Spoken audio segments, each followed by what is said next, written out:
Hello everyone and welcome back to Getting Stuff Painted, my bi-weekly give or take update on the miniatures I've been painting for the games we cover here on the channel on this incredibly messy cloth table.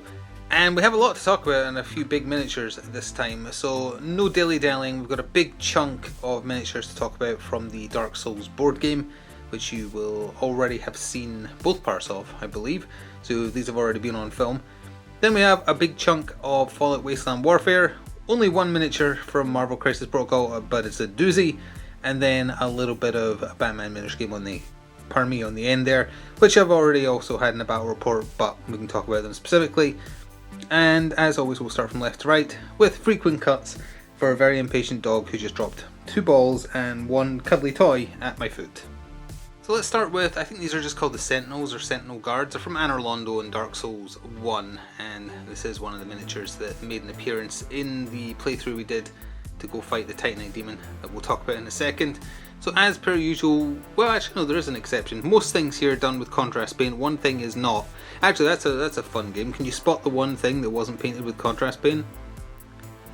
I'll cover it when we get to it. So for this, there is a lot of contrast work here because it's mostly Nazdrag yellow, the kind of gold contrast paint, the grey sear base coat, although I have been intermittently using the other base coat as well, but not as much this time around.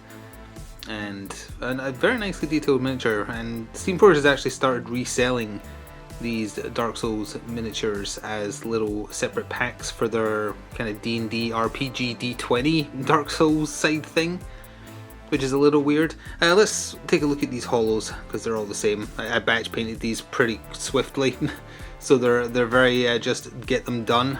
So let's look at these while I talk about it. Leadbelcher silver, snakebite leather, and skeletal horde for these. But yeah, at the same time, they're actually also still working on Dark Souls the board game after the original Kickstarter was like 5 years ago now or something. They've announced 2 new standalone expansions that come with remade rulebooks, which is very interesting, and you don't need anything from the original boxes and whatnot, but they are backwards compatible. And they're doing the 2 famous locations from Dark Souls 1 they haven't covered yet, the Tomb of the Giants and the painted world of, I've forgotten what it's called like Artemis or something, Aramis, the painted world of Priscilla the half-blood semi-invisible dragon lady with a scythe. And there is some fun looking miniatures, so I kind of accidentally picked the best time to give the Dark Souls board game a try again. Originally I gave the channel a choice between it and Nemesis, and Nemesis won like 60% to 40% all said and done, so I focused on that first. But I did say I'd get round to the other one eventually, and as it turns out, waiting for as long as I did was an advantage. So along with the 3 sword and board holos, I also painted up a couple of the crossbowmen, because I think, like, I looked through all the potential cards I could get in the tiers I was using, and there could never be more than 3 physical holos and 2 ranged ones, so I painted the bare minimum I know I would need, or knew I would need, for the tiers I was actually using. So exactly the same paints used on these guys. I got Sword Shade over the top as well to give them that kind of grimy hollow look. But yeah, basically identical to the Sword and Shield ones, just they are ranged, and for some reason they do magic damage. I think it's just so there's a basic enemy that does a different damage type, so you can't just stack physical defense. I don't know why this one's having so much trouble getting into focus. There we go. But again, these were batch painted, very rushed. Did not take long to do at all, but Steam Forge did a good job with these miniatures. I actually feel like this is still, to date, probably one of their best detailed miniature sets, the Dark Souls stuff. So then we have the 2 larger ones. We have, I think these are just called like Large Hollow Soldiers or something like that. They have a very basic name. They're not called like Oath Destroyer the Executioner or something. But we didn't actually end up seeing him in the video. There was a chance, depending on which cards I drew, that I'd need one of these. So that's why I painted him up. A lot of the not Black Templar, the new one, Black Legion contrast paint was using him. So that's the one that gives a bit more greyish highlights when it's done, less matte black. Skeletal Horde for his skin with accurate Sword Shade over the top, and Wildwood for the haft/shaft of the axe. Oh.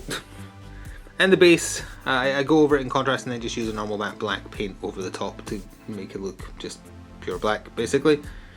So then we come to the big lad, the mini boss we fought in that 2-part video series that you saw earlier this week. This is the Titanite Demon, and this is the miniature that was not painted with contrast paint, although technically I dabbed a couple of colours on after it was done, namely a red there where his head should be, to show that it's been severed, and the glow inside his staff because he does lightning magic. If you, well, is it holy? I don't remember, is lightning or holy? I don't remember now, because the Dark Souls games kind of changed up what represents holy and what represents lightning. But anyway, yeah, this was not painted using contrast paint. I spray painted it matte black, and then on top of that did a very heavy dry brushing of the fang, which is giving it that kind of bluish tint, and then a very, very light dry brushing on top of that of storm vermin fur. If I was willing to risk it rather, not risking it, if I was willing to risk it, I would have done an even lighter tone of just grey sear on the very, very tips to add a little bit more definition, but I liked how it looked and I didn't want to ruin it. So I backed it and was like, that's good enough. He looks okay. It was just a couple of dry brushings. If you don't count the time it took for the spray paint matte black to dry, it took like 5 minutes, and I really like how it turned out. It helps that the miniature is very detailed, as I say. Some of the miniatures had like bent bits and whatnot that I did not enjoy. They were not stored well, but the quality of the sculpts themselves they did for the Dark Souls games, they did very well with them. You know, before we cover Wasteland Warfare, let's just talk about big boy Malekith, who has been in a battle report for Crisis Protocol, even though he looks like he should be in Age of Sigmar. Again, done with contrast paint, and I'm okay with how it turned out, considering that it's a model that is far beyond my skill level. But a little thing about it, if you are also planning on getting Malekith and you haven't got him yet, if you're curious about what kind of alternative sculpt options you could have, because this is utterly impractical to play with, as I've discovered, you don't need to model the wings. You could use green stuff to stuff up the gaps. Apparently magnetizing them doesn't work so well because they're so bulky. It wouldn't look comic accurate, but it'd be so much easier to play with if he doesn't have those wings. Had models get caught on the wings, had Red Skull get flipped by the wings, sorry, that was by the tail I think. He can't fit in places his base should normally allow him to fit in. It's baffling that they thought this was okay. Even if the wings were just angled up even just a little bit more, it would be so much easier. And unfortunately during the assembly instructions weren't available, although it was fairly straightforward. However, I did notice, unfortunately, a mistake, which is why Malekith is sort of looking off to the left. Although I'm kind of okay with it because the boulder sticks over his base, so if you're going to go into base to base with someone, you're going to have to do either that side on or that side on. So I'm kind of okay with Malekith facing this way and the tiger facing this way, just to make it look nicer, you know, because if you're facing this way it's like neither of them are looking at him, but you're not going to be able to do that because this pokes out further than the base, which is a design oversight in my opinion. Either way, when I was assembling him I didn't realise that the leg didn't get slotted in right, so there's actually a massive gap between his thigh there and the back of his armour and his butt, and that meant that it didn't fit right when I was placing him on the tiger, and I didn't notice, and by that time the glue had dried. There's no way to push it back in, so I was like, I'm just going to have to work with it. You can't see that there's an error unless you look for it, but I know it's there, so it's going to bother me. The model itself is very impressive. The paint job I did, maybe not so much. I used Skeletal Hordes to make the Asgardian runes look a little bit different to normal runes, and then kind of did some highlighting with Imperial Fist contrast, that new one. Same with On the Fire, some Gryph-hound Orange. Bal red for the flag, but again there's some highlight there and some highlight on the legs of the tiger. Speaking of which, Tiger just spray painted this in grey sear and then just kind of dabbed a brush with some black paint on it. I think it was the Black Legion, I don't quite remember. Just to try and give it a little bit of kind of like a look of fur. It's not a great effect, you can definitely do it better if you have a steadier hand and a finer brush. But for what it needed to do, I feel like it turned out okay. His wings ended up being a lot fancier than I thought they would be, because I wasn't sure what I wanted to do with them to create that kind of weird, almost like insect wing glow it has. And the way I achieved this was I used Pilar Glacier, I think it's called. One of the new, very thin, white-blue neon contrast paints. Applied that on the innards of both wings. And then on top of that, did a very heavy dry brushing of, I believe that's Genestealer hide. It's the less bright purple normal Citadel paint, and that's what created that effect. For Malekith himself, mostly just black armour. That is the Sigvald Burgundy contrast paint for the coloured bits of his armour. And ooh, not Talisar blue, the other blue that's basically Talisar blue I used for his skin tone of Usherman blue, that's the one. The other new contrast paint for that. And that's basically it. Very impressive miniature, but it does most of the work. I'm okay with how it turned out. I hate that I missed that the assembly was wrong on the leg to body part, but it was a very tight fit. But yeah, it's a very cool miniature. Utterly impractical on the table, but very impressive to look at, and also way too overpowered. So for Wasteland Warfare, you've already seen this power armor because I used it in one of my battle reports. This is T51 power armor, but it's masquerading for T45, because as far as I'm aware, Modiphius hasn't modeled T45 power armor in the game yet. So this is just kind of like one of the rusted sets you can just kind of stumble across in Fallout 4. Basically did what I did for all the other power armors that I've shown off in this series. Lead Belcher Silver across the whole thing, dry brushing of Aggress Urshi, dry brushing of Dry Rust by Army Painter, but to make it look like the official paint job, which kind of has this off green on the shoulder pads and chest plate, applied and spread out a very small amount of Plaguebearer flesh. That's how I managed to do that before putting the washes on, just for the record. And a little bit of Militarum green contrast for the plasma rifle. I think it's a plasma rifle with mods that the armor's holding. So there's two more in that box, but this is from the dreaded 2017 to 18 range, where contrast paint and normal paint, honestly, just paint in general, does not play nice. It's also a bit weird that there's a mine on the base, because it makes it look like they're about to stand on it and just explodinate themselves, but I like that they put the little touches in from the games. So then we have the NCR, I don't know what this box was actually called, but it's NCR something. It's not the officers, it's just kind of like a mix of their general troops. You get, well, if we do them around this way, you get 2 troopers, you get 1 first recon sniper, you get a ranger and a ranger civilian, or a civilian ranger, whichever way around. So again, painted up for Crisis Protocol. Militarum green was the most used colour for the 2 just standard troopers.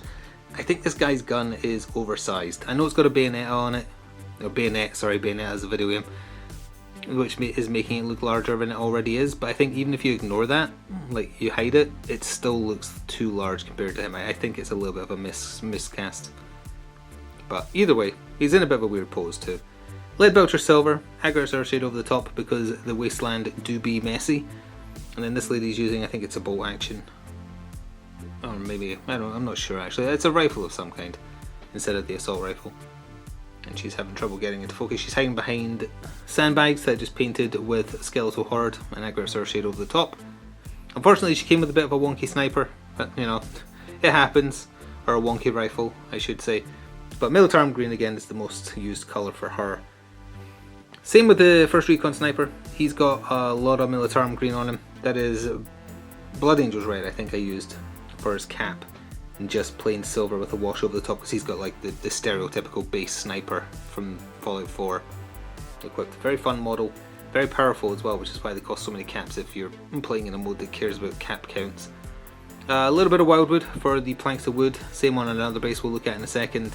Skeletal Horde for the sandbags, and again Aggress Urshi is forever your friend if you're wanting to look like something is from the Wasteland.